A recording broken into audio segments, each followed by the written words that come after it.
Hello students. Today we are going to start our new chapter number 2, the sentence. इससे पहले वाली video में मैंने आपको चैप्टर 1 एक्सप्लेन किया था. तो आज हम चैप्टर 2 स्टार्ट कर रहे हैं. In this lesson you will learn about sentence, that what is a sentence and kinds of sentences. इस चैप्टर में मैं आज आपको पढ़ाऊँगी कि व्हाट इज़ सेंटेंस, सेंटेंस क्या होता है और सेंटेंस के काइंड्स कितने होते हैं. तो सबसे पहले सेंटेंस को समझने के लिए ये समझना ज़रूरी है कि सेंटेंस होता क्या है. सेंटेंस की definition: a sentence is a group of words that makes complete sense. एक सेंटेंस ऐसे वर्ड्स का ग्रुप्स होता है जो कि कंप्लीट सेंस बनाते हैं, कंप्लीट मीनिंग बनाते हैं. ठीक है. अगर कोई भी सेंटेंस है, अगर उसमें वर्ड्स आप उल्टे सीधे लिख दोगे तो उसका कुछ मीनिंग नहीं निकलेगा. हिंदी में भी जैसे अगर हम बोलते हैं कि मैं जा रहा हूँ, तो ये कंप्लीट मीनिंग है इसमें कि मैं जा रहा हूँ, समझ में आ रहा है. पर अगर मैं बोल दूँ जा मैं रहा हूँ, तो कुछ अटपटा लग रहा है सुनने में भी. जा मैं रहा हूँ, ये क्या मतलब हुआ? कुछ कंप्लीट मीनिंग नहीं निकलता, तो वो सेंटेंस नहीं कहलाता है. तो सेंटेंस कैसे बनता है? सबसे पहले आपके होते हैं लेटर्स. ठीक है. उसके बाद लेटर्स से बनते हैं वर्ड्स. लेटर्स कौन से होते हैं? आपके ए से लेके जेड तक आपके लेटर्स होते हैं. लेटर्स को मिला के बनते हैं वर्ड्स. चाहे आप कितने भी लेटर्स मिलाओ, 2, 3, 4, 5. जैसे अगर आप CAT को मिलाओगे तो कैट बनेगा.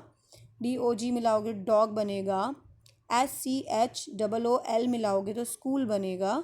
इस तरीके से लेटर्स को मिला के वर्ड्स बनते हैं, और वर्ड्स को मिला के क्या बनते हैं?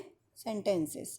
जब हम वर्ड्स को मिक्स करते हैं, 2, 3, 4, 5 वर्ड्स को मिक्स करते हैं, तो एक सेंटेंस बन जाता है. ठीक है. जैसे एग्जाम्पल में मैंने आपको समझाया हुआ है. Example number 1: Veena is a good singer. Veena एक अच्छी गायिका है. तो यहाँ पे मीनिंग कंप्लीट निकल रहा है कि वीना एक अच्छी गायिका है. पर अगर इस सेंटेंस के वर्ड्स को आप जंबल कर दो, आगे पीछे कर दो, जंबल मीन्स होता है आगे पीछे. अगर इस सेंटेंस के वर्ड्स को आप जंबल कर दो, जैसे मैंने ये यहाँ पे किया हुआ है, singer is Veena a good, गायिका वीना अच्छी है, तो कुछ सेंस कंप्लीट नहीं हो रहा. मतलब एकदम अच्छा सा नहीं लग रहा है सुनने में भी. पर वीना एक अच्छी गायिका है, वो सुनने में कंप्लीट लग रहा है. तो ये सेंटेंस आपका रॉन्ग है. ठीक है. अब देखिए सेकंड वाला एग्जाम्पल आपका: I have done my work. मैंने अपना काम फिनिश कर लिया है. जो आप क्लास में भी अपने टीचर को बार बार बोलते हो, थोड़ा सा टीचर बोर्ड पे लिखेगी और आप लोग का स्टार्ट हो जाता है I have done my work, I have done my work होता है. तो उसका मतलब क्या होता है कि मैंने अपना काम फिनिश कर लिया है. टीचर का बोर्ड पे फिनिश नहीं हो, पर आप लोगों का पहले फिनिश हो जाता है ना. तो चलिए आगे बढ़ते हैं. इस तरीके से हमको सेंटेंस बनाना होता है जिससे उसका कंप्लीट सेंस निकले. इसके बाद है आपके kinds of sentences. Kinds of sentences क्या होते हैं? सेंटेंस के प्रकार. सेंटेंस कितने प्रकार के होते हैं? सेंटेंस कितने प्रकार के होते हैं हमारे यहाँ पर देखिए. Number 1 is assertive or declarative sentences. Second number is imperative sentences. Third is interrogative sentences. And fourth is exclamatory sentences. तो सबसे पहले हम समझेंगे assertive sentences. What is assertive sentences? assertive sentence क्या होता है? assertive or declarative sentences, sentences which simply say or state something. ऐसे sentences जो सिंपली कुछ बोलते हैं, कुछ कहते हैं या कहे जाते हैं. ऐसे सेंटेंसेस जो सिंपली कहे जाते हैं क्या कहलाते हैं? आर कॉल्ड असर्टिव और डिक्लेरेटिव सेंटेंसेस. असर्टिव और डिक्लेरेटिव सेंटेंसेस कहलाते हैं. नॉर्मली जब हम कोई बात कहते हैं, ठीक है, जैसे मैंने बोला कि मुझे खाना खाना है, मैं स्कूल जा रहा हूँ. ठीक है. तो ये सिंपली बातें कही जा रही हैं. मैं पढ़ाई कर रहा हूँ, या मैं कल मैथ्स करूँगा. तो ये सिंपली बातें कही जा रही हैं. तो ये होते हैं आपके simple sentences, assertive sentences. Example देखिए. Sachin is a good batsman. Sachin एक क्या है? अच्छा बैट्समैन है. तो ये एक सिंपल बात कही जा रही है सिर्फ कि सचिन एक अच्छा बैट्समैन है. तो ये कौन सा सेंटेंस हो गया आपका? असर्टिव और डिक्लेरेटिव, या कई जगह इसको स्टेटमेंट भी बोलते हैं। ठीक है, अब देखिए सेंटेंस नहीं, kind number second, imperative sentences. क्या होते हैं imperative sentences? An imperative sentence is that which express a command, a request or an advice. तो इम्पेरेटिव सेंटेंसेस आपको एक्सप्रेस करते हैं अ कमांड जो कि होता है ऑर्डर। आपके टीचर्स आपको ऑर्डर देते होंगे, मम्मी ऑर्डर देती होंगी, घर के बड़े ऑर्डर देते हैं, तो वो कमांड कहलाती है। या फिर रिक्वेस्ट, कभी छोटे भाई बहन रिक्वेस्ट करते होंगे, ठीक है, फ्रेंड्स भी रिक्वेस्ट करते हैं, यार प्लीज़ मेरा ये काम कर दो, ठीक है।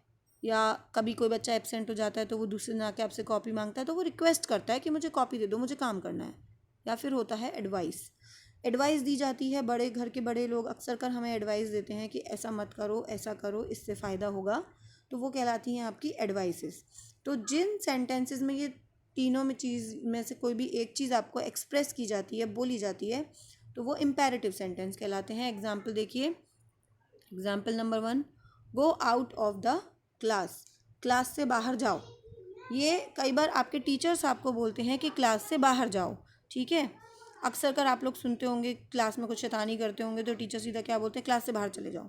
तो ये ऑर्डर है, टीचर आपको ऑर्डर दे रहा है, तो ये इम्पेरेटिव सेंटेंस है। Sentence number second, please give me a glass of water.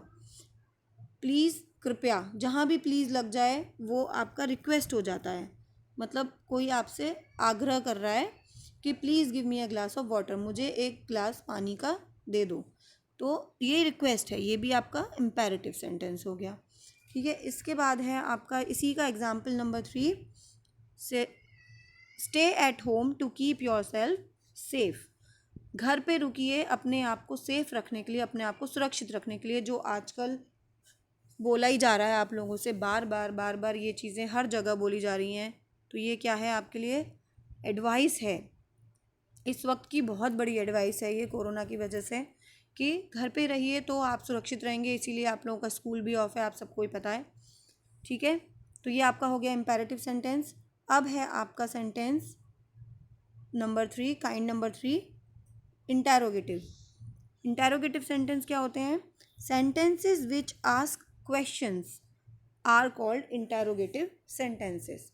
ऐसे सेंटेंसेस जिसमें क्वेश्चन पूछा जाता है, कुछ भी पूछा जाता है, वो आपके क्या कहलाते हैं?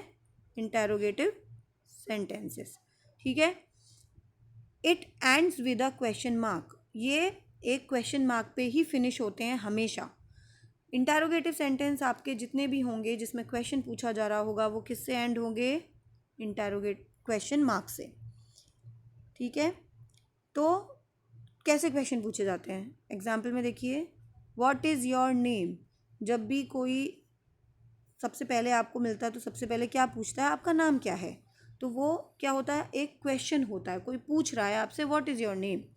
इंटेरोगेटिव सेंटेंस की एक सबसे बड़ी पहचान और ये होती है कि इंटेरोगेटिव सेंटेंस में बिगिनिंग जो होती है, स्टार्ट जो होता है सेंटेंस का, वो हमेशा या तो किसी क्वेश्चन वर्ड से होगा या आपका हेल्पिंग वर्ब से होगा।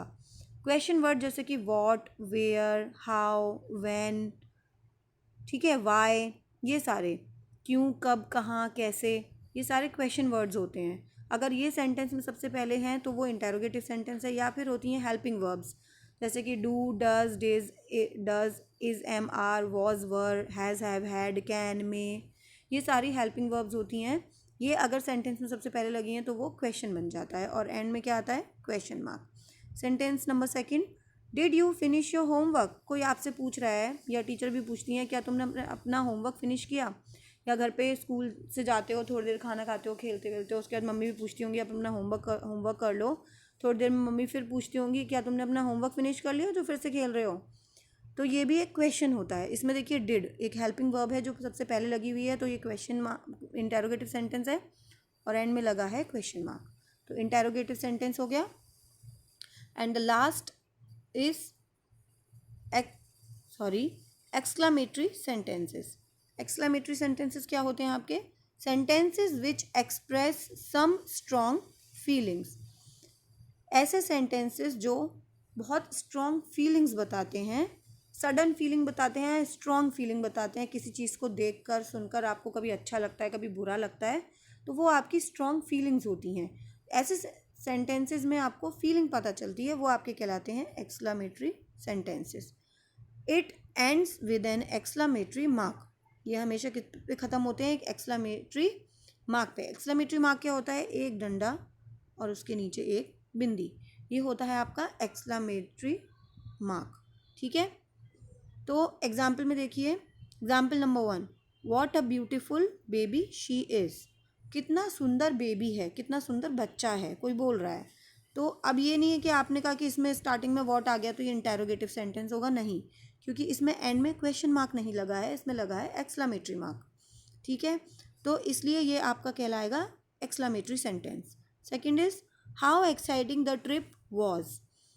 कितना मज़ेदार ट्रिप था। जब कहीं घूमने जाते हो हॉलीडे पे, फिर वहाँ से आते हो तो या फिर वहीं पे बोलते हो कितना मज़ेदार ट्रिप है या कितना मज़ेदार ट्रिप था, तो ये आपकी फीलिंग है कि आपको ट्रिप में बहुत मज़ा आया है, ये आपकी फीलिंग है। तो इसमें भी देखो एंड में एक्सक्लेमेटरी मार्क दिया हुआ है, तो वो आपका एक्सक्लेमेटरी सेंटेंस हो गया। एक्सक्लेमेटरी मार्क की सबसे बड़ी पहचान यही है कि आपको उसमें एक्सक्लेमेशन मार्क ज़रूर मिलेगा, ये वाला। ठीक है, तभी वो आपका एक्सक्लेमेटरी सेंटेंस कहलाता है। तो आई होप चिल्ड्रन आपको द सेंटेंस चैप्टर और उसके काइंड अच्छे से समझ में आ गए होंगे। इसके बाद नेक्स्ट वीडियो में हम इसकी एक्सरसाइज स्टार्ट करेंगे। Thank you.